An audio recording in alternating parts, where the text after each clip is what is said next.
এই যে আজকে আমরা চলে আসছি রাজুদার বাড়িতে। রাজুদা কি বানাচ্ছেন? আমি আজকে 31 ডিসেম্বরে আমাকে ডেকেছে, তো আমি আজকে এখানে ফ্রাইড রাইস বানাচ্ছি, মাংস বানাচ্ছি। আর তোমরা তো জানোই যে আমার রেট কি আছে। তো রাজুদা একটু রেটটা বলে দিন একটু। রেট তো আগেরটাই আছে। হ্যাঁ, 1 প্লেট ফ্রাইড রাইস, একটা কাঁচা লঙ্কা আর 1 টুকরো পেঁয়াজ, হ্যাঁ 30 টাকা। আনলিমিটেড মাংস। আচ্ছা আনলিমিটেড মাংস হবে। হ্যাঁ রাজুদা, আপনার তো রান্না বান্না খুব ভালোই হয়, কিন্তু ব্যাপারটা হচ্ছে আপনার ঠিকানা একটু বলে দিন।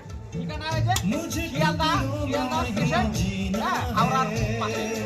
হ্যাঁ ঠিক আছে রাজুদা, আপনার এই যে রাজুদার ফ্রাইড রাইসের কালার দেখুন আপনারা, একদম সব কাজুতে ভরা ভর আছে। এই যে হ্যাঁ হ্যাঁ হ্যাঁ ভরা ভর আছে। হ্যাঁ রাজুদা দেখা যাচ্ছে আপনার এই যে কাজুগুলো দেখা যাচ্ছে আপনার। এই যে কাজুতে ভরা ভর আছে। হ্যাঁ ঠিক আছে। ঠিক আছে।